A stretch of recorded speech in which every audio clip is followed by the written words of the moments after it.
Hello and happy holidays from The Hill is Always Greener, a show where four friends cozy up near the fire, drink some hot cocoa, and just feel the wonderful holiday spirit as we dive into the Christmassy holiday goodness of Sonic the Hedgehog. What do you say, guys? I'm excited now because of that intro. I've got the spirit inside me. Yeah. Thank you, Jake. I wasn't feeling festive until now for reasons. I know, let's not completely pull the curtain back like we usually do. The weather outside is frightful. Yes, it's in a whole different That's not in dispute. But my friends are so delightful. Oh. Oh. When are they getting here? So, as I said in the intro, today is our holiday Christmas Sonic episode of The Hill is Always Greener, and we're going to have some fun talking about some animated Christmas specials from the Sonic animated library. And our first one on the docket for today is Sonic Christmas Blast, which came out, and correct me if I'm wrong, came out around 1996. Am I correct in this? November 24th, 1996. All right. Just over a week short of 3 full years after the final episode of Adventures aired. Wow. And it was my birthday, too. Oh!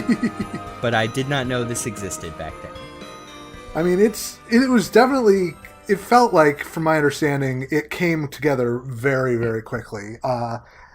Specifically, it was originally named An Extremely Sonic Christmas, and was meant to tie in with Sonic Extreme, which was supposed to be the big holiday game for that year.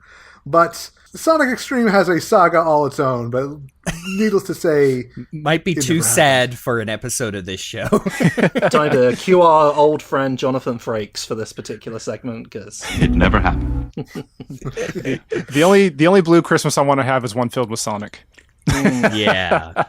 Yeah. Take a hike, Elvis. Yeah.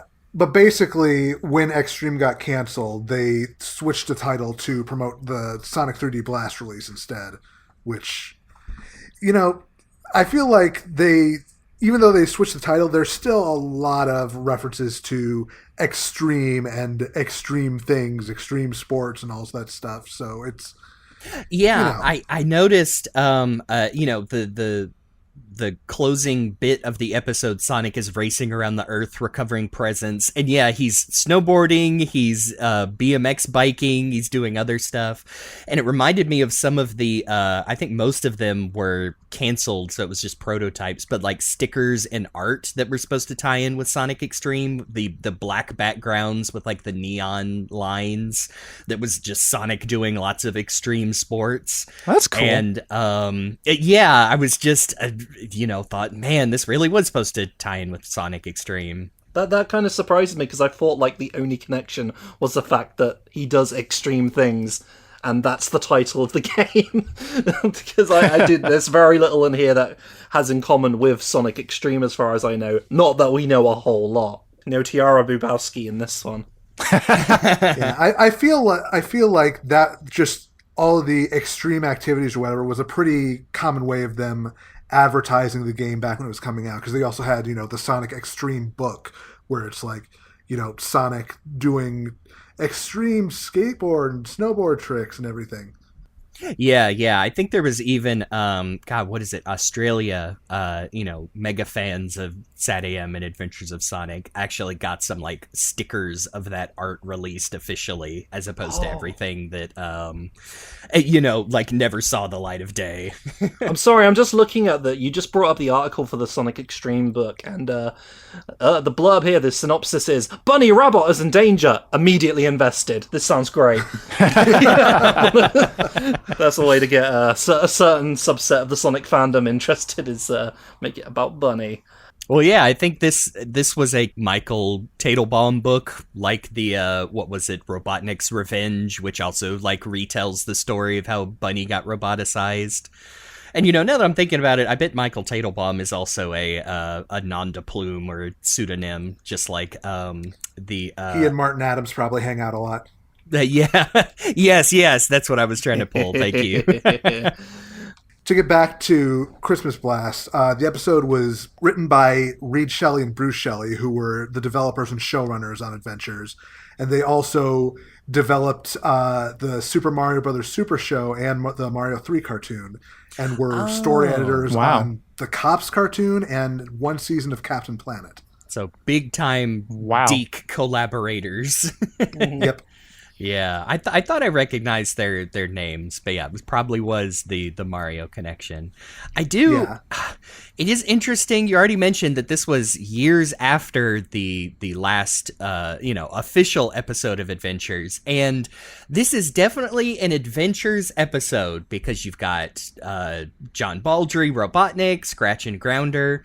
But there are some weird differences, like Sonic and Tails' models designs seem to have been, I don't know if updated is the right word, because they're just different, because their colors are a little lighter. Sonic doesn't have that like Vaseline all over him that it sometimes looks like in Adventures. Their colors are a little lighter, and I noticed he does have the mohawk, but then there are several views, like 3/4 or like rear views, where like he has his like 3-dimensional 6 quills look. Yeah. I wonder if that is not a side effect of Sonic 3D Blast came out, and kind of like STC, they were like, oh, this is what Sonic looks like from those angles now. Oh no, Sonic's been ruined. We can see him in 3 dimensions. He does kind of remind me a little bit of like some of those really old Sonic plushes with like multiple spikes, but they're all flat. I've got one of those at home. Oh yeah, I'm looking at mine right up on my desk. Yeah. Yeah, I know exactly what you mean. Like they just didn't know how to do it, so they came up with whatever worked best. The other thing I noticed, aside from the sticking out like a sore thumb pink Sally Acorn, is Tails has a different actor for this one episode, and I think it was just because his actor from Adventures had aged out of the role. Yeah, like it's mostly the same cast. You know, we've got Jaleel Whiteback, Baldry, Phil Hayes, Gary Chalk, but we've got a few cast members specifically for this episode. As you mentioned, Chris Turner is the new voice of Tails, who played young Terry Bogard in the Fatal Fury OVA and Yuli in Woolen Warriors. Looking up his IMDb, it looked like he mostly worked until around 1998, then left the business, aside from like showing up as an extra on Psych sometime in like 2010. The like little boy that kept meeting up with Sonic and Tails is Eric Pospisil, I believe it's pronounced. He's another child actor. Not a whole lot of major roles from what I can see, but I see like episodes of The Lone Gunman and the RoboCop Alpha Commando cartoon in there. There's a couple different extras like the bird, the elf. I'm pretty sure Sally's gas were all voiced by Paulina Kajilis, who you might recognize more by the name Tabitha St. Germain, who has, a list of credits as long as your arm, but the big one is, of course, Rarity on My Little Pony.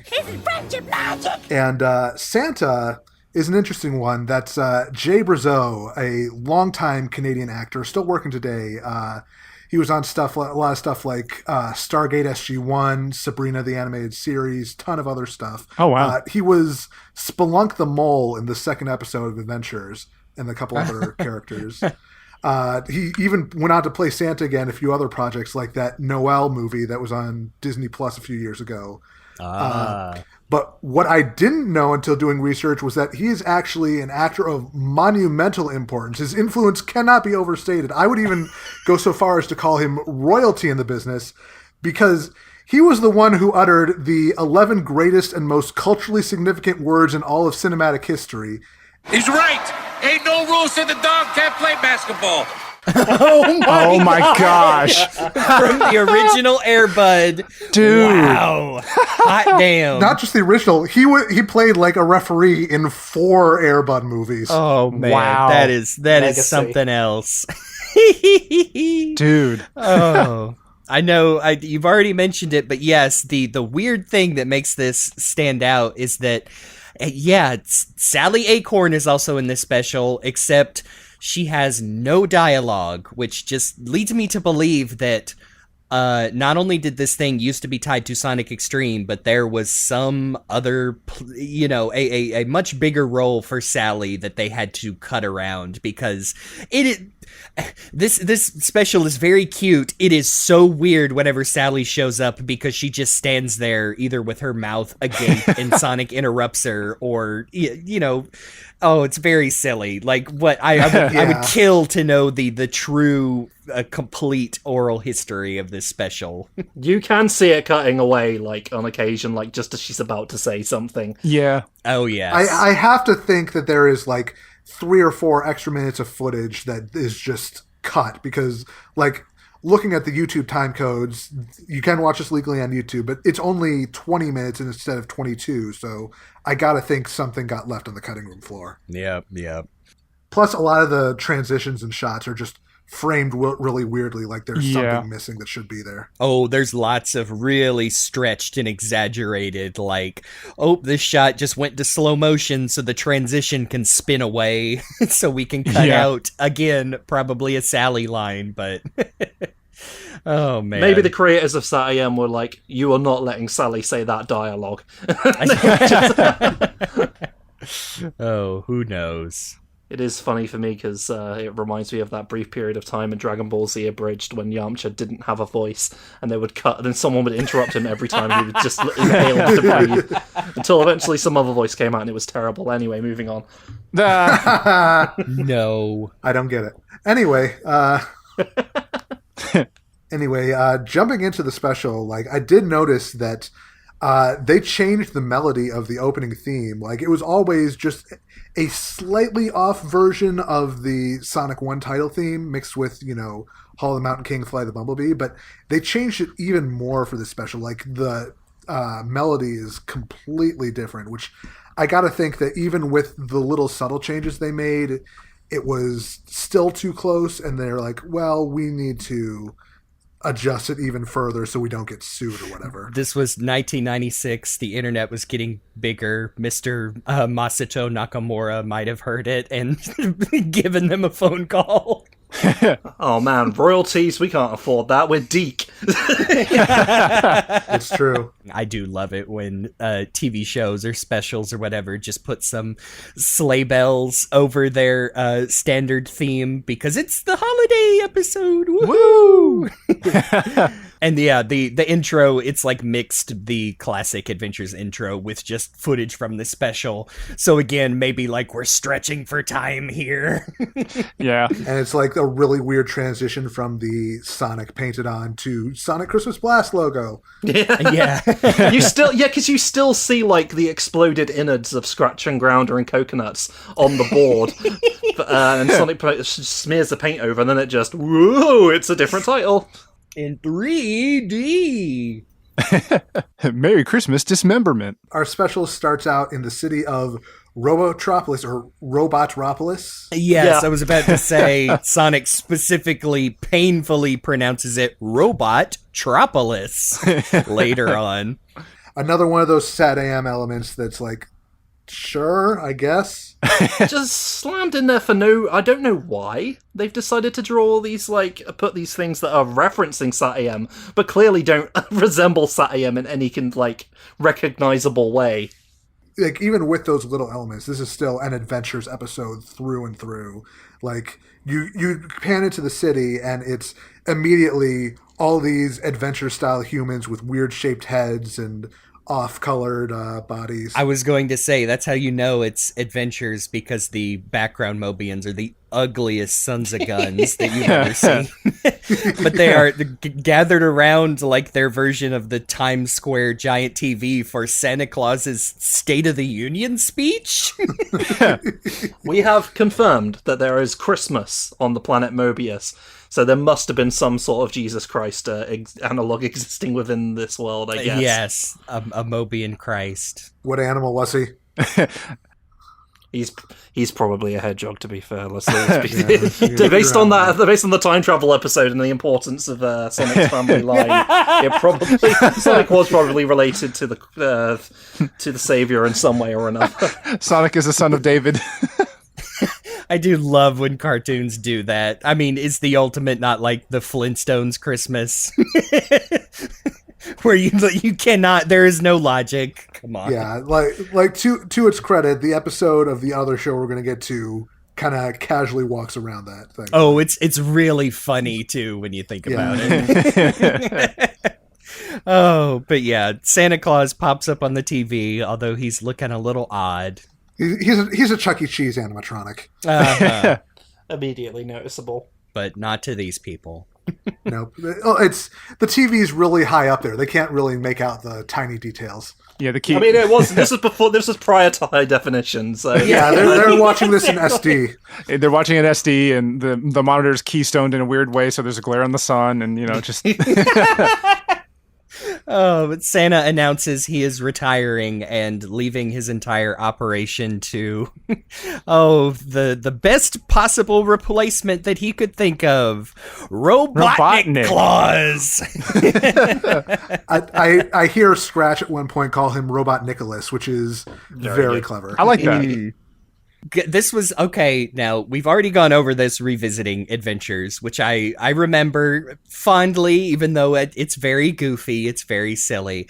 The first time I laughed out loud was Scratch and Grounder arguing in their cheerleader outfits about who Robotnik would like best, because sorry, give me a second. Because they're arguing, and Scratch says, Robotnik Claus like my cheers best. Oh, I did not. My cheers would cheer you. I boo your cheers. I boo your cheers.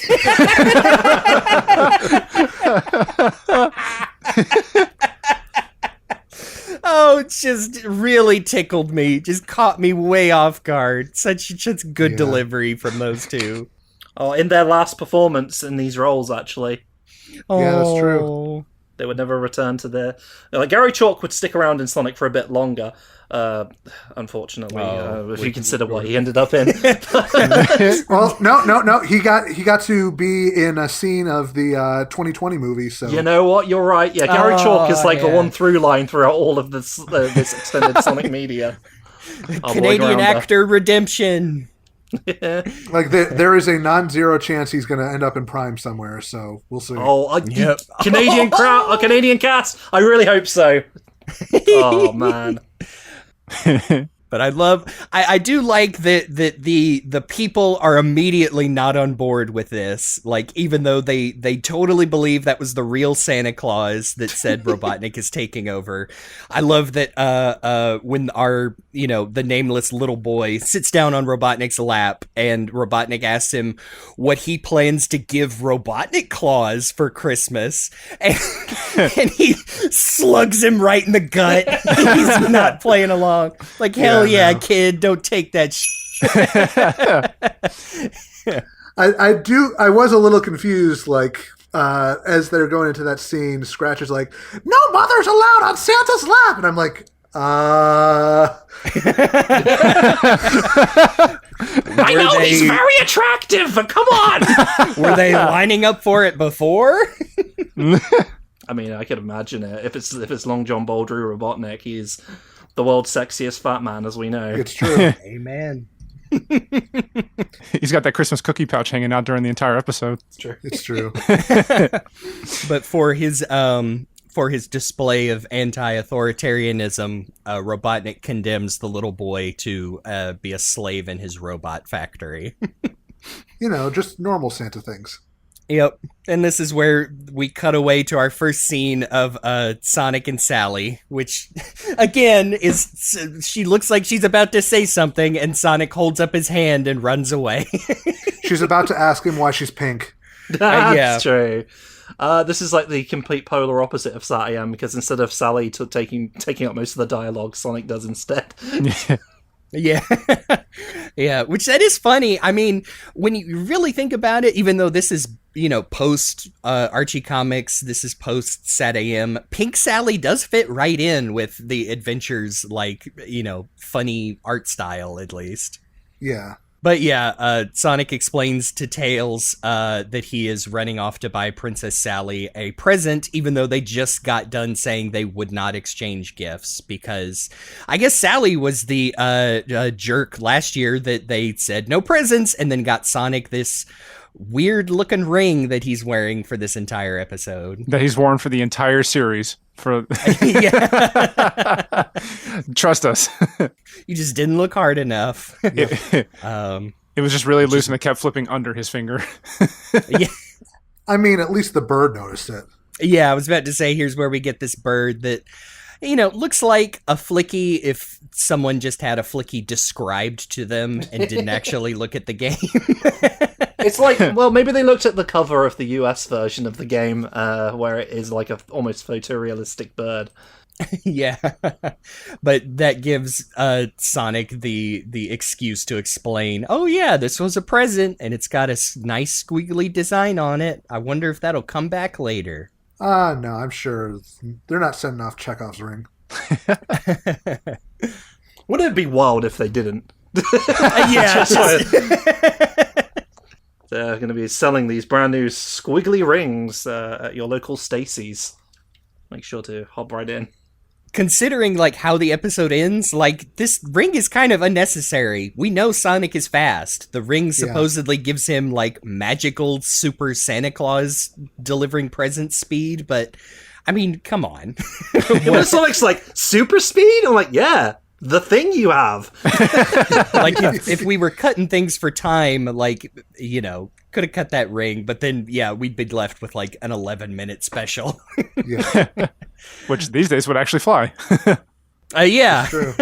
At this point, Robotnik's henchmen are looting all the stores of presents, stealing everything from everybody's houses and also their houses, building 30 chimneys on top of Robotnik's fortress, which is not the observatory. Just so. Oh, you're right. Yeah. It's weird. That does lead to the infamous YouTube pooped line of I want more chimneys! love with a passion. I do also like the clip of where they're basically taxing the citizens for presents, and there's a poor man who's like, Please, I lost my job. My poor wife is sick. I had to sell all my furniture to pay my bills. The house is empty. Well, that makes it easy. and they just take the whole house. Repossession's a hell of a thing. Yeah, it was a bit too real for this Sonic cartoon, to be honest. I know. Don't remind us that late stage capitalism exists in this universe too. Even at Christmas, stay woke, folks. Or Sonic and Tails are discovering all the stores are empty, and this is where they get filled in on the shenanigans that Robotnik Claus is causing. And you know what? Sonic's not going to stand for it.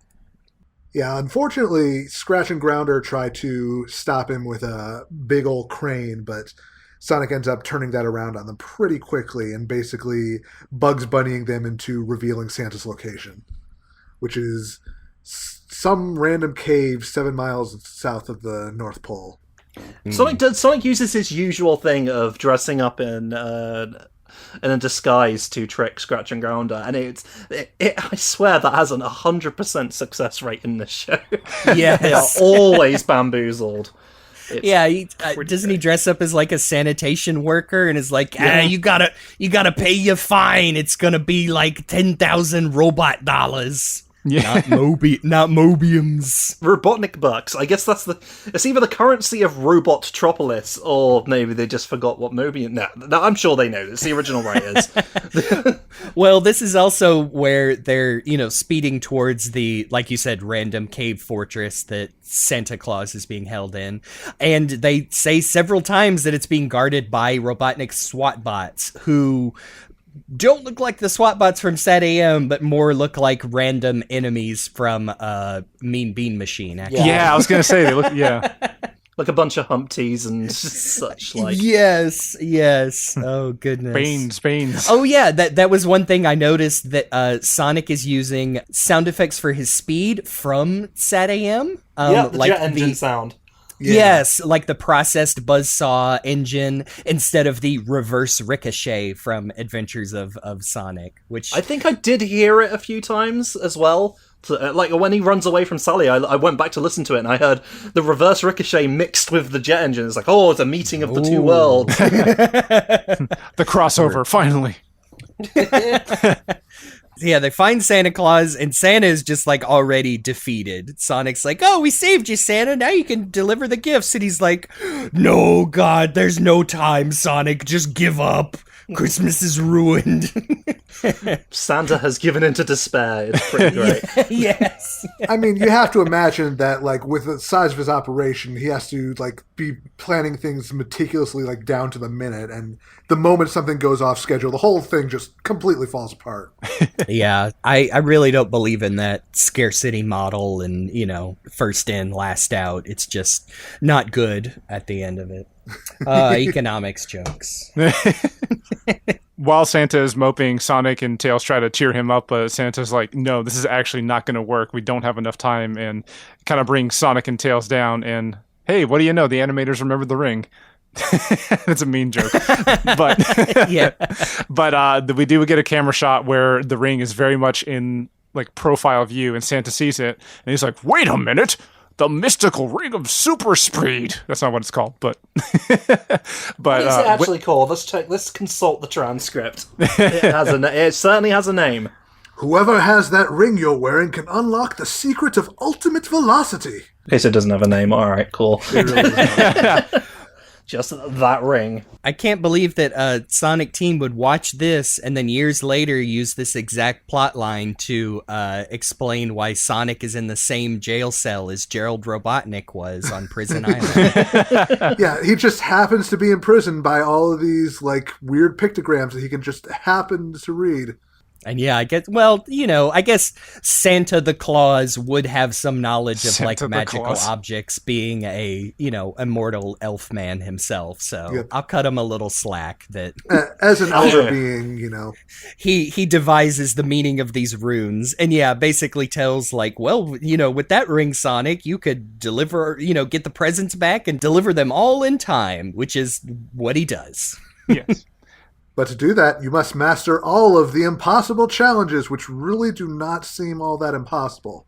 For Sonic, at least. I kind of just glazed over this part because it's very silly. This is the aforementioned extreme sports to unlock the power of the ring.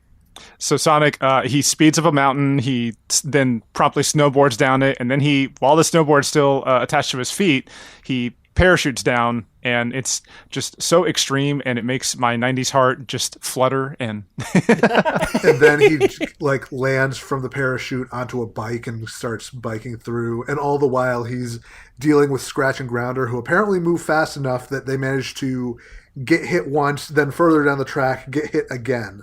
So it's like, by assumingly the heaviest snowboard in all of existence, they get I was crushed gonna by say, it. that must be one hell of a snowboard, I was going to say, maybe it's like the one from Adventure 2, where it's just a big piece of metal. Yeah, I was about to say, they just painted it. Am I remembering incorrectly, or is the last time we see Scratch and Grounder on screen, they have both been decapitated? No, just crushed. Yeah, okay. They're decapitated later. To basically unlock the powers of the ring, Sonic basically goes through a Christmas triathlon. Because, yeah, like we said, there's BMX, there's snowboarding, there's parachuting, this is like the most extreme triathlon that could ever happen. But of course, this is Sonic. He can handle it, no sweat. I just love the fact that this ancient relic, this ancient technique to unlock the powers of this relic from bygone times is very 90s specific extreme sports. Yes, this to unlock the power of this chintzy ring that Sally Acorn had no idea the power it held and just bought for Sonic last Christmas. You just happen to get it at a pawn shop.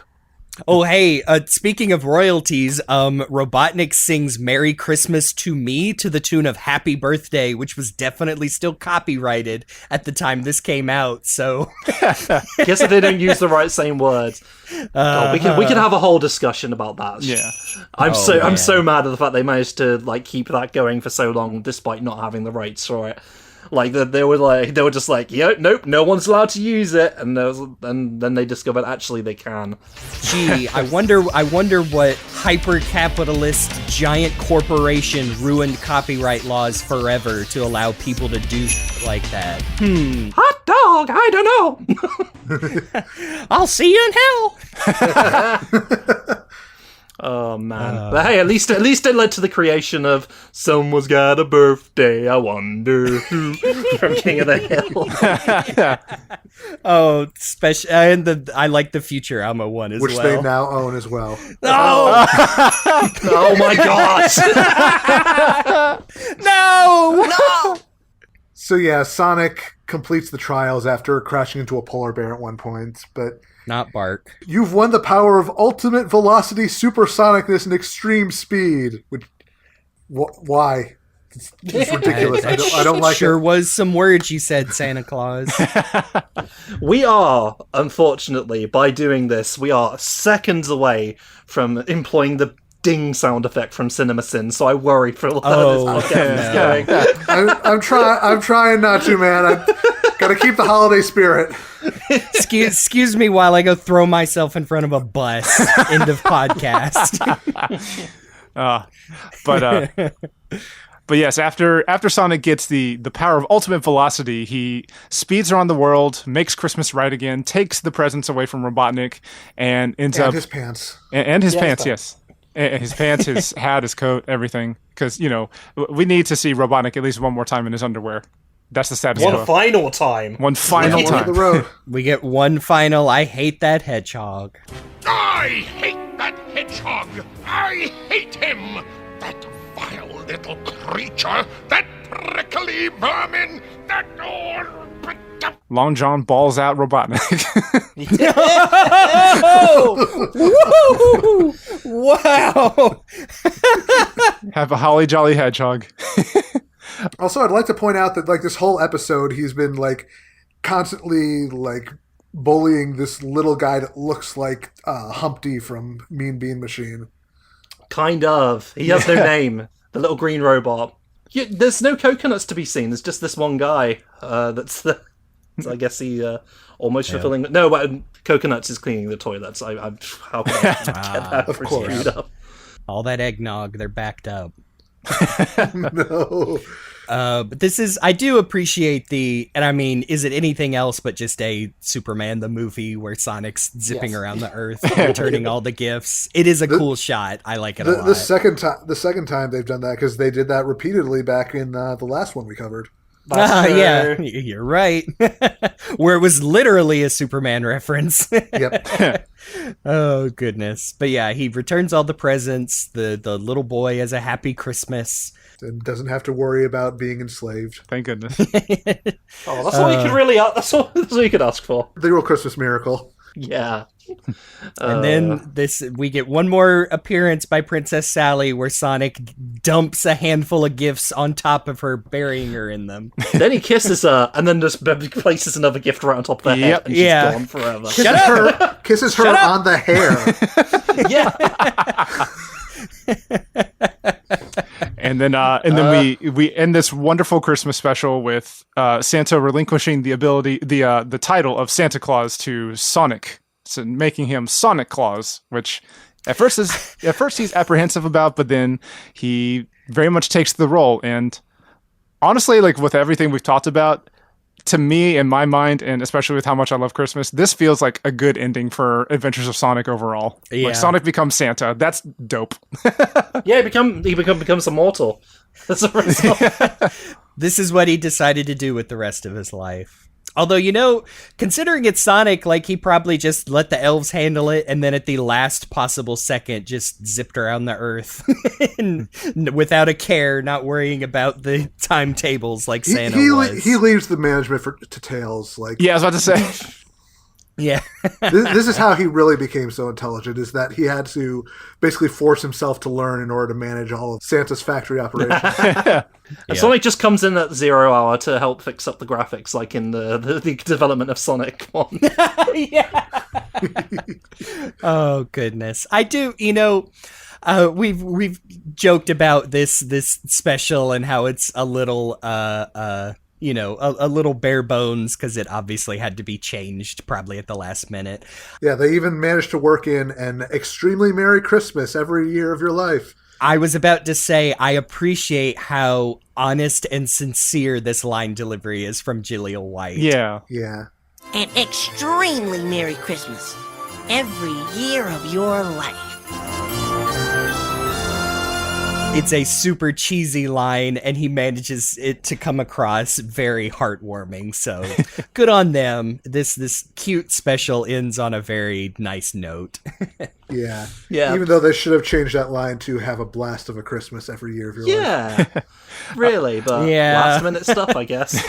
When I first watched this not too long ago in preparation for this episode, I even with all like the joking that we've done with it, like honestly, I have such a soft spot for like cheesy Christmas stuff. And if I had seen this as a kid, this would have easily become like one of my yearly staples of like, I have to watch this during the holiday season. Cause I always watch the Peanuts Charlie Brown Christmas special, and I always watch the Garfield Christmas special. And this might become in my rotation now. Cause like it gets some of the Christmas warm feelings in me. Yeah, it's got Sonic in it. It's part of mine. I think Yeah. I think last year I put it on like right before we opened presents, just in the background because that's awesome. It's a fun one. So before we move on to our next Christmas special, I do want to mention on the sonicfandom.com article for this Christmas Blast special, they have the title of the show in other languages, and some of these are just fun. Like in French, I did see these too. yeah, like in French, there's Le Père Noël. Sorry for butchering this. Le Père Noël est une doublure, which is Santa Claus is an understudy. In Portuguese, Sonic Natal estrondoso. Sonic, a booming Christmas. That's pretty good. That's not bad. And Spanish, El Especial de Navidad de Sonic. Sonic's Christmas special. Nice and to the Straightforward. point. Yes, but the best is absolutely the French one of Santa Claus is an understudy. Yeah, that's really funny. Because really, that gets to like the heart of the whole episode. Just like, yeah. Yeah. Hang on, when did the Serbian one come out? Because it's basically Sonic's Christmas Rush, and you can't help but think. So, you never know. Featuring Blaze the Cat. Actually, I do. It's almost certainly a coincidence. Okay, that's the original Sonic Rush, apparently. Exactly. So yeah, we are going to jump forward to a slightly different holiday for an episode of Sonic Boom, specifically New Year's Retribution, which first aired on August 8th, 2015 as part of the first season. Just in case you didn't realise, there actually aren't a lot of Sonic Christmas specials, so we're taking anything with a tenuous link to Christmas and taking that. Ooh, this is special. imagine a quilt. Yeah. This is the string that's poking out from the quilt. Not a whole lot of separate behind the scenes details in that, since it's like all the same cast, most of the same crew and everything, since it's just a normal episode. But this episode specifically was written by Reed Harrison, who wrote 17 total Boom episodes, and he also wrote the X-Files crossover episode of The Simpsons, among a few others. Whoa. Plus some Wow. episodes of Pinky and the Brain, the PJs, and Drawn Together. Oh, cool. And was a supervising producer on the first 2 seasons of Disenchanted. Well, okay. All right. Yeah, quite there's actually quite a lot of Simpsons DNA in the Sonic Boom TV show, which I'm happy It's for. true. And sometimes you can really tell. Yep. Yeah. I think I was talking about it before we started recording that it's been a while since I've revisited Sonic Boom. I've got my box sets and haven't gone through them yet, but I forgot that because kind of like Adventures, I was like, oh yeah, on the whole, it's a really good show with lots of funny moments. But I forgot this episode especially, I think, is a great example of really tight writing and just, oh my goodness, masterful delivery by this cast. Like all of Robotnik and Orbot and Cubot talking about slow cookers and checkers it again really caught me off guard, and I was laughing out loud at this. I very much enjoyed this one as well. Also, yeah, ends on a incredibly sincere, heartwarming note that also surprised me. Yeah. So I was really happy to revisit this one. One day we're going to have to sit down and talk about Sonic Boom in general, about how maybe it was like a largely unnecessary addition to the Sonic franchise, but the show itself, despite all of its shortcomings in terms of budget, you can tell, and maybe the visual quality sometimes, some still clunkers here or there. Yeah, some odd episodes. Making do with what it had, it was a fun-ass show. Yes. Most definitely. And it really helps that like the cast is full of just like seasoned professionals who they just truly know what they're doing. And like I gotta assume that there's really good direction, on the other side of the booth as they were recording this. I feel like did they not like record in studio together sometimes? At the very least, I remember seeing they do like table reads and stuff for conventions and stuff. Yeah, because there's definitely a lot of back and forth with the delivery here. I took a peek at the credits, and they straight up recorded this episode, at least, in Studiopolis, which is where they record most of the modern games as well. Yeah, like it's all the episodes are recorded at Studiopolis with the same director as the game, so there is some vocal consistency there. Yes. Just so everyone knows, this is Studiopolis, the actual studio, and not the level from Sonic Mania, which just so happens to have the same name. That'd be dangerous. The episode starts out with Sonic, Tails, and the rest of the crew in the main plaza putting up decorations for New Year's. Tails, he's got a gun! He keeps that thing on him. I know. I love the first few minutes of this are just like, Jesus Christ, Tails, will you just stop it? Tails, put the gun down.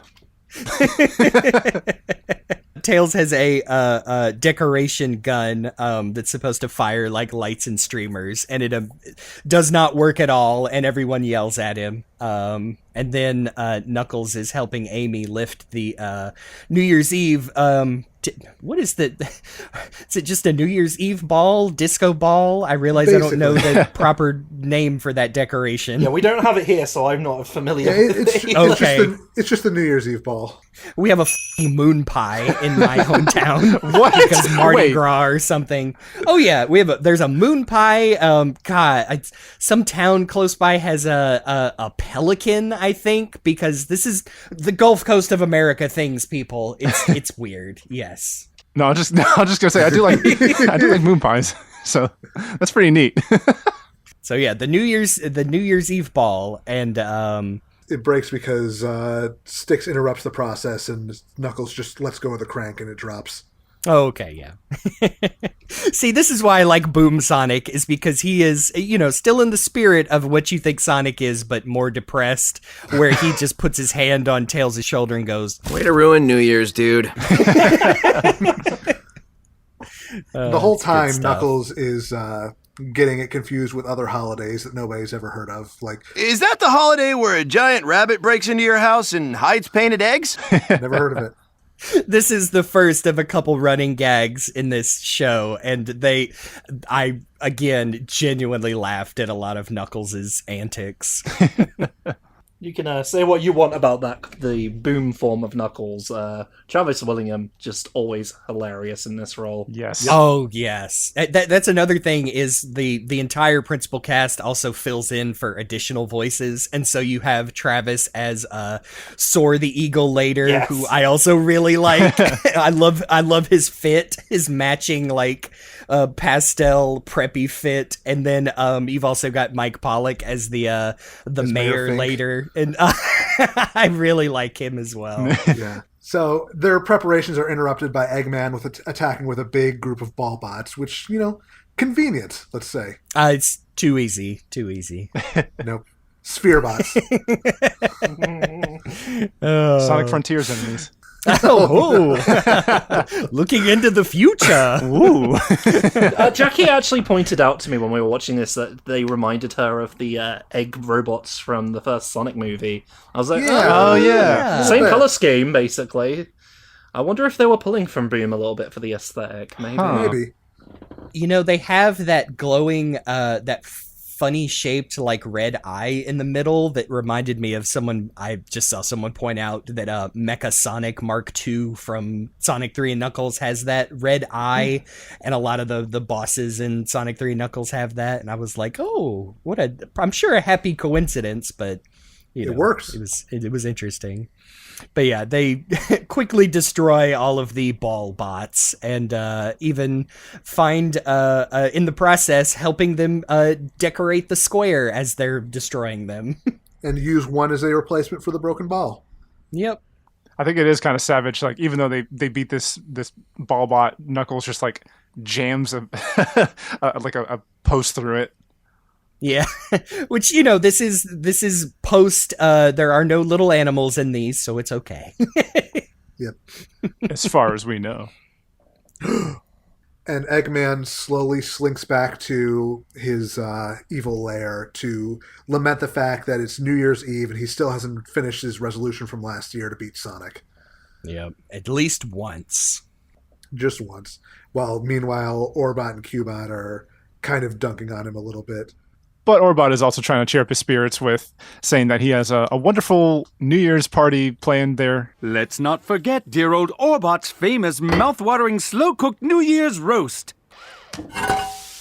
It, too, is just a sad yet succulent reminder of how quickly everything else in life moves. A slow cooker is truly one of life's most poetic small kitchen appliances. I love that Orbot has lovingly created this roast, knowing full well that he can't eat it. Yes, it's just for Dr. Eggman.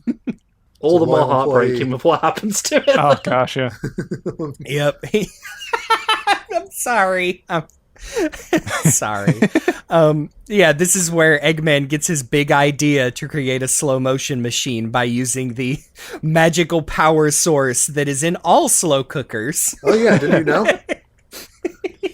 This is the sort of pseudoscience bullshit that you would expect from Adventures of Sonic the Hedgehog, but hey, they're aware. They're very aware of it. Yep. Nope. Glowing energy ball. So that's exactly what Eggman does. He pries it out of the back of the slow cooker and heads off with his new creation. Pot roast on the floor, sadness everywhere. Yes. Meanwhile, everybody's back at the village square partying. Knuckles still having trouble figuring out what exactly he's celebrating in a hot dog costume. Because Isn't New Year's the holiday where you put on a costume and threaten to prank strangers if they don't give you candy? That's not a holiday. It's extortion. And also during this party, Comedy Chimp, who I guess is a local celebrity or something. I haven't watched enough Sonic Boom.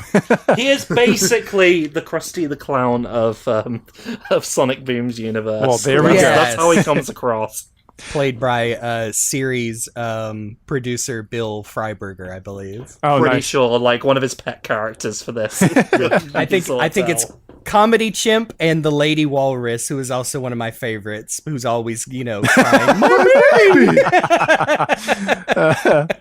But yeah, Comedy Chimp is interviewing the mayor just to get some cheery words for the end of the year. And the mayor is, not even really hiding that well that he's extorting tax money to... He's corrupt as hell. Yeah. I do love Mike Pollock as the mayor, doing his best sort of Edwin kind of voice. Yep. Yes. Mayor Fink is a joy. Look, the allegations that I used the town's money to buy myself a vacation island are totally untrue. Yeah. And all the while, Knuckles, we finally get our very... very thin reference to Christmas here. Here it is. He's wearing his nightcap and hugging his pillow. How about you, sir? Excited? You bet! I just hope the obese man who watches me sleep doesn't think I've been naughty. Otherwise, he might not sneak into my house and leave presents. Right. So Eggman comes in during all this and unleashes the slowdown machine, which basically puts him and Sonic in a slower time warp around everybody else who's moving at extremely low speed. I took it as Sonic's speed force is too powerful, so now he's just moving at a normal person's rate, whereas Eggman is immune to it. That's probably more accurate, actually. In Eggman's own words, Well, if you'd paid attention in evil scientist school in a desperate attempt to get your father's approval, you'd know that... can't we just skip ahead to the part where I destroy you? Yep. Yeah, I like the that's a series reoccurring joke is Eggman referring to his traumatic upbringing by his parents that are off screen. But yeah, with Sonic and Eggman both moving at slow motion, most of the traditional battle hallmarks are not going to work because literally everything is moving in slow motion. Eggman's robots, lasers, all that stuff. So Eggman decides, I still have to beat you just this once this year before the however much time we have left is up. So I'm going to challenge you to literally anything I can think of just to try and score one win. And Sonic's like, okay, fine, whatever, if it gets this episode over with faster. I do like they keep cutting back to everyone outside of the bubble they're in, moving in incredible slow motion, but they're literally already at the midnight countdown. But it's very slowly happening. Turn. So Eggman challenges Sonic at, let's see, dominoes, hopscotch, pole vaulting, a coin toss, ping pong, bingo, gin, chess, and checkers.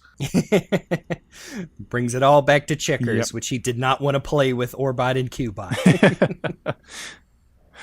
Which when that happened, I actually thought, oh, they're bringing back checkers. This is the thing that he's going to win at. But he even loses at that. Yep, he throws the board again. And all the pieces are still flying in slow motion. Yep. I really like a lot of the gags they do with the slow motion effect. Yes, you should definitely go watch this. I can't remember. I think in the US, I think Sonic Boom is still up all up on Hulu. It is, yes. That's how I watched it. Yeah.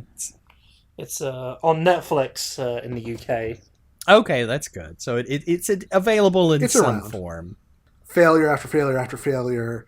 Eggman finally convinces Sonic to give him one more chance after just throwing a hissy fit over how hard he's tried all year and how he hasn't been able to notch one win. So Sonic's like, okay, Eggman, you and me, dance off. Let's do it. Yep. So, I don't. Is this dance off better, worse, the same as the one in the Sonic 2 movie? It doesn't play Uptown Funk, so your mileage may Points. vary on that one. Points. Yeah, but the Sonic 2 one at least is consistent in its song choice, where this one kind of cuts between a bunch of different songs very quickly. Depending on what dance they're doing. Yeah. I think it's overall it's pretty funny. I like how it cuts between Eggman starts doing like a Russian kick dance and that goes in, and then some generic techno, some guitar, but Eggman does a pretty radical headspin breakdance move, and Sonic tries to follow it up, and well, he just spins a little too fast and lands in some boxes. Which, believe it or not, I was actually surprised that Sonic lost this. I'm not entirely convinced he didn't throw it. I'm wondering whether he threw it just to give him one. Yeah. Yeah, because Eggman, he's like you said, he throws a hissy fit, but he's genuinely at the end of his rope here. He is losing all of his cool, and this Sonic is probably simultaneously sympathetic and just fed up with all this crap. So finally, Eggman gets his one mandated win against Sonic. Sega allowed them this much. I don't know that for sure. And then, true to his word, he does disable the slow motion machine. But then realizes immediately as the crowd, goes back to regular speed, finishes the countdown, Happy New Year, that none of them were able to see his victory against Sonic. But Sonic did, and that's kind of important in a way. In Sonic's own words, What are you talking about? It was a dance-off, and I won! Didn't you see? It was right here! Technically, it happened in the blink of an eye. Nobody saw anything. But oh! Well, nobody but me. Sonic's a very good sport about it. I like that moment. I thought that was very cute. He says it with a wry smile in his voice, and I really like that touch. Because, he then, Eggman gives him a look, and then he follows it up with saying, Happy New Year, Eggman. Happy New Year, you blue son of a gun. Hey guys, I just saw my shadow. 6 more weeks of winter. I like that they had that moment between Sonic and Eggman, and then just finished up with them kind of chuckling together and watching the fireworks. It's a cute moment. It shows that even though there is that adversarial relationship, there's at least a level of mutual respect, and it's like, boom, Eggman's not that bad a guy in the grand scheme of things. Yeah. Yes, in this comedy universe spin-off show, I really do appreciate that they made it pretty genuine there. Yeah, because he may terrorize the populace, but it's cool. Yeah, it's fine. Status quo at the end of 11 minutes. He's evil, but he's one of the guys, Yeah. Now, of course, if we really want to get into it, Sonic should have actually murdered him before he did any of this, because otherwise it's bad writing. But moving on. Yeah. He should have gone super to overcome the speed machine and just torn out Eggman's guts from inside out. And then hung mistletoe from it. Tangent, but it's hilarious looking at this transcript and how almost none of these background characters have real names. It's like Walrus Male, Wolfie, but they do show up in like almost every episode because they only have 12 models for the back. But that's okay. It's better this than reusing models than getting some really ugly ass looking NPCs like we saw in Christmas Plan. Yeah. Maybe easier to do in the era of 3D animation. Yeah. But yes, I really enjoyed this episode. It reminded me of the funniest, best aspects of Sonic Boom, the TV show. So, and again, very surprised they ended it on such a sweet, heartwarming, holiday appropriate note. So I might have to add this one to my holiday special rotation as well. Yeah, it's a cute one. I like it. So our last special that we're going to be talking about today is the most recent one, the episode 6 of Sonic Mania Adventures, the promotional short for Sonic Mania Plus. This was kind of like a little extra bonus after the main series. It was released straight to web on December 20th, 2018, and was written and directed by the legend Tyson Hesse. What a legend. Yes, these are so good. I'm so glad that this seems to be the team working on the promo animated shorts that I've enjoyed every single one. And this is no exception. I love this one. This is so adorable. Oh, yeah. They do a lot with no dialogue in this, I think. Yeah, I think that the lack of dialogue is one of the biggest boons to it in general. Just really good kind of silent humor and storytelling is... I mean, for one thing, it's really easy to convey to a global audience, but also it's just got so much charm to it. Mm-hmm. Yeah, I think we were all saying how much the expressions really do work in this one. That even Metal Sonic with his unchanging visage still conveys the proper emotions, and it just works really well. Metal's especially impressive because for a character that literally can't emote at all, can't move any of his facial structure, he managed to convey so much emotion just by different tilts of his head and movement of his eyes. Yep. Well, someone with a fixed piercing glare of pure villainy and malice, he definitely he comes across as a cat during this, so yes. If anyone's ever been a cat owner, they know that. Yep. I own 2 cats, and I can attest to that big time. That particular gaze that they give you from across the room. Yes. The moment where Amy's slapping that little bow on him, and he just sort of subtly glances up at it, almost disgruntled. I'm yep, that is a cat. Yep. Yeah. I do really like that the short is so short that you can describe it as basically in 2 sentences that Eggman leaves Metal Sonic behind after getting, beaten in Sonic Mania Plus, and Amy finds him, walks him all the way back up to Eggman's little base, and leaves him with a bow and a flower, so Eggman brings him right back inside. But yeah, I love that Amy, obviously, this is classic Amy, has a immediate negative reaction to seeing Metal Sonic, her kidnapper, but but also, she's just so pure of heart, she couldn't just let him get smashed by the palm tree. Yeah. There's some great, subtle jokes, too. Obviously, Metal crash landing on the Flicky, who gets stuck underneath him for months. Yeah. The seasons change awful quick. Although, wasn't it you, Falero, that mentioned is the wow.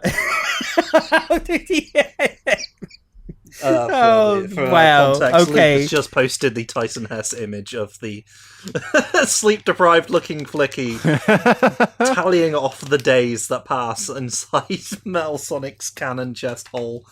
I guess that answers the question I was gonna bring up. Did the seasons change, or did Angel Island just pass through a different hemisphere? Possibly. I like if we want to actually apply logic to this, he still has access to grass and dirt, maybe some worms were crawling through. He's fine. But it was not an ideal situation. Solitary confinement, like Gerald Robotnik in Sonic Adventure 2. This is a supervillain origin story. I mean, the first action he does when he gets freed is kick him in the head. Yeah, he sure well does. Deserved. I do love the little touches, I love the sound design on Amy, saves Metal Sonic, but then whips out her hammer and starts beating him over the head with it. And the little Pico sound effects change when she slows down. I really like that. Yeah. I think Tyson did a lot of the sound effects, sound design, and I really appreciate that. It's very cute. Yeah, I really like the transition as she's dragging Metal Sonic back as well, going from Angel Island Zone to Mushroom Hill Zone to Ice Cap Zone. I pointed this out before we started recording, but it does, but maybe because I spent so much time on it, it reminded me a little bit of my Knuckles short from the Sonic shorts, where he's carrying the Master Emerald all the way to Ice Cap Zone. Yeah. I don't know, but obviously not referencing that. Can you imagine if Tyson... Actually, then again, Tyson Hess has probably seen everything that fans have made. But moving on. There is something really cool about seeing the progression of Angel Island zones, because, gosh dang it, I love me some Angel Island. Yep, you get to see the big Mushroom Hill mushrooms covered in a thin blanket of snow, and all the way to Ice Cap, to wherever Eggman's base is situated. Presumably on Angel Island. I think we established that in the Sonic Mania Adventures shorts previously. Guess he's just set up shop there. Yeah. Knuckles just doesn't know yet. It's his summer home on an island. Yeah, he's there during winter, so... Yeah, exactly. It's Australian summer. Oh, fair enough. I think we got it. Uh-oh. I love that... what? Chao in Space is also Christmas themed. But it is! Oh my gosh. Let's watch it. Okie dokie. Well, guys, before we wrap up this episode, I have a special Christmas treat for y'all. We actually missed a short. We have another. Oh, no. We have another Sonic Mania style short, which is, of course, Chao's in Space, because yes, it is actually Christmas themed in some parts of it, so it counts. It counts. Robotnik Claus is there. And he looks For better some than reason. he did in than Adventures of Sonic. Oh, he's a bit more dressed. A little bit. Yeah, I completely forgot that the Chao in Space short they put out is also a holiday short. Yeah, it's not a huge focus of it. It's mostly just a little bit of theming for... it was released on December 12th, 2019. Again, written and directed by the legend, Tyson Hess. What a guy. Mm-hmm. Yeah, I super like, this one is also, very low on dialogue. There's only a couple of, fully voiced lines. And I'm pretty sure, I think y'all agree that, the Chao is, Tomoko Sasaki, who's done all the Chao voices in all these games. Yeah, but I think it's just archived clips of her performance. But yeah, there are some, new lines from, Roger and Mike as Sonic and Robotnik, and it's really good. Just, like I said, it's not full dialogue, but it just adds nice flavor to the short, and they're really funny, especially the very end, Chao grievously injures Sonic's big old nose. Yeah. I like the special filter they put on the like the in space parts. It kind of makes it gives it like a sort of faux old time like 70s style movie filter to it. Yeah, A little it looks VHS-ish really good. That's what it kind of made me think of. Yeah, which was definitely intentional, since the Chao in space thing has been a running gag going back to even the first Sonic adventure. Yep. It was one of my favorite silly little Easter eggs that this fictional movie series is going on in the world somewhere. I even have the I think it must have come out after this short, but like a modern redoing of the Sonic Adventure Chao in Space poster. I have one on my wall from the Sega site. I just couldn't resist. What we're actually seeing here is like cuts between a dream this little Chao was having, which are presented as a little Star Warsian kind of sci-fi film, and seeing this Chao in the Chao Garden from Sonic Adventure 2, I'm pretty sure. Mm-hmm.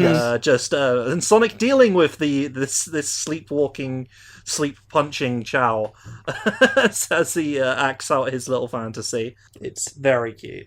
I can only imagine he's desperate to get the Chao away from the little pond because it looks pretty newborn, and of course, we'll just flail around like it's drowning if it falls in. Yeah. Fun behind-the-scenes fact, according to Tyson Hess, the Chao in the dream sequences were referred to as Chaobi, Darkth Chao, Biggs Chao, and Chao Edge. Interesting. That's pretty cute.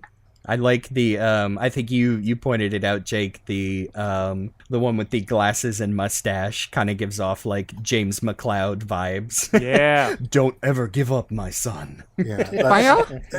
It's either Biggs Chao or Chao Wedge. I don't know which. Mm-hmm. Yeah, all the little Chao designs are so cute. There's some metallic Chao in there, and I love the ones with the looks like the little dragon horns and all that. Yeah. Like, I bet, it doesn't even say in the credits, like, staff Chao, instead of like, staff kids. Yeah. I wonder if these weren't people's, like, real Chao that they remember raising. That would be really that'd be cute. cool. Yeah. Yeah, I was assuming it was just, like, babies that were born during the production of this to different staff members, but I like that idea, too. It could be either one, honestly. Yeah, knowing the folks behind this, I bet it was Chao. Eggman does like the garden is definitely decorated for the Christmas holidays. The lights up on all the palm trees and everything. Which I wish we could have got in game. Like, imagine if when in Sonic Adventure 1 where you get like the Christmas download background for Station Square. Imagine getting to decorate the Chao Garden for Christmas.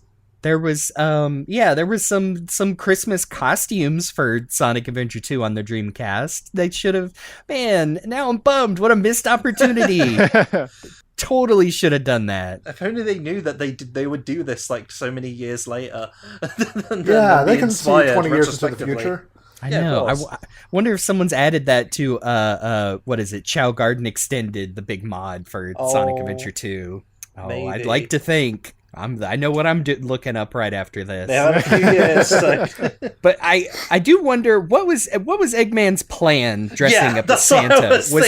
Was he going to steal the Chao's presents? Was he going to steal the Chao themselves? No, he was definitely going to steal the presents. Like, he looks at them and gets all, rubbing his hands together. Ah, gotcha. Okay. I was going to say, what could he possibly want? But what if it's like a box of Chaos drives and he's going to go take them to power his new badniks? Or I mean, mostly they seem to be toys, so... Yeah. Well, I was going to say, that's a really good idea. My thought was that one of the things you hand the Chaos is animals, and throughout many of the games, animals are what power his robots. Oh, that's true. That's true. Yep, a little bit. Otherwise, maybe he just watched The Grinch and was like, "I'll give it a shot." I love Jim Carrey. Well, he did say happiness is best when it's based on the misery of millions. Robotnik clause. Yep, Sorry, yep. I just realised it took me like a full minute to realise that you guys suggested them putting animals in boxes. Oh, yeah. Well, that's pretty standard for Christmas. You poke some holes in them, right? That's the old. Remember, a penguin is for life, not just for Christmas. Yeah. I love the penguin that just grabs onto Sonic. Yeah. Where'd you find this skeleton dog ghost? I made it myself. Oh. Sorry, I heard on Tumblr not too long ago, someone posted the clip that the animals make, and it just popped into my head, but I can't remember exactly what it was. Oh, yeah, it's like... or something like that. Yeah. It is a weird squeaky noise. I love all the little presents the Chao have too. Like, one's got an RC version of Sonic's car from Team Racing. One's got a Chao fruit. One's got like a mini version of the Sonic doll from Gamma Stage. Oh yeah, that sure very is. good. Yep. I do. I love that the little red Chao has my favorite, the little gremlin face they can get. I remember some of my favorite Chao had the big toothy smile. Oh yeah. Also, I have to give a shout out to the moment when our sleepwalking little Chao buddy punches Eggman in the face. Like, the sheer impact in that moment is just, mwah, beautiful. Yes, and I love that it's treating the Chao garden as like a real physical space, so he falls off the side of the cliff. Yeah. Just into the clouds, and Sonic is, gives a shrug. He's like, nah, he survived worse. He'll be fine. Yep. What a cute short. Absolutely. I really can't overstate how much I love these, and I'm glad whenever they put out new ones, including, I think it's a lot of the same people, but the new shorts for Origins as well have this same feel of like, oh, here's just some good ass Sonic cartoons. Yeah. And I'm glad to know that Sonic's nose healed so quickly. Yep. Just the, what did we say? The old One Piece, put a bandage on it, you're fine. Yeah. Heals all wounds. Well, that about wraps up this episode, our wonderful holiday special of The Hill is Always Greener. We watched some very fun animated specials, and I'm going to be very genuine. I enjoyed them all, and I especially enjoyed just being able to go over them with all of you. And no matter what time of year it seems that I personally watch a Christmas special, I still feel those little warm fuzzies of the Christmas spirit in me. And that's what's important to me. And especially being able to share that with you guys, my friends, I'm glad that we get to do this. Aw, me too. Really puts me in the spirit. This podcast has been one of my favorite things this year, and it has been a joy getting to do this with you guys week in, week out. Absolutely. Yeah, it's been all right, isn't it? It's all right. Yeah. I'm just saying. I'm still trying. Yeah, I need that British dry humor. That's what I bring to the podcast. It has been a wonderful time, this silly little podcast that we put together, but the year isn't quite over yet. Yes. So we've got still a little bit more of Christmas spirit, or wintry spirit, I guess we could call it, for what's coming next, I think. Yes. In our next episode, we're going to keep it a little bit vague for you, just so you can be expectant for it, but just be ready for the 12 zones of Sonic. It's going to be a very fun ride. But yes, that brings us to the wrap-up of our episode. I have been Rock the Jake, and you can find me at Twitter, Instagram, and YouTube at Rock the Jake.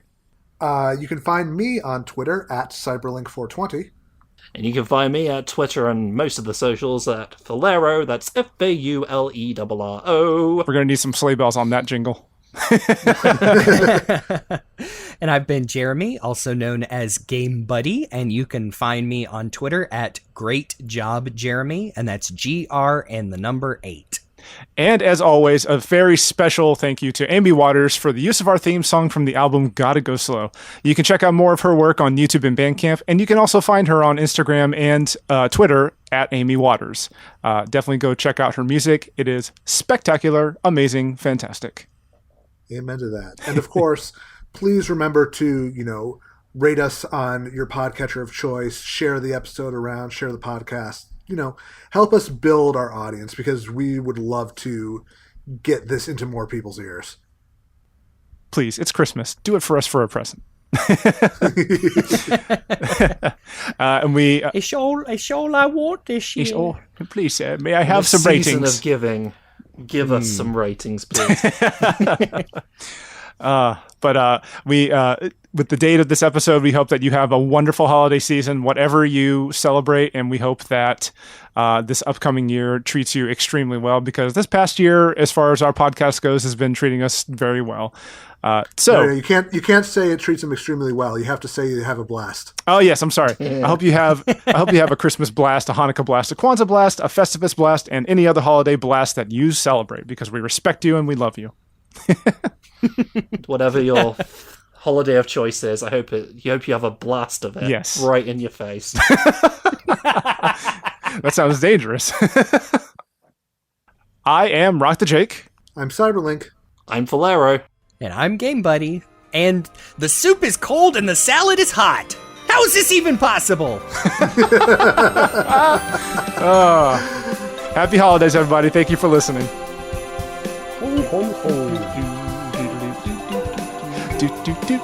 Hard times, happiest days of our life. Hard times are gone. Oh, that is the theme of this year. It feels like. Yeah. Ain't that the truth? Yeah. And we're not legally allowed to listen to it.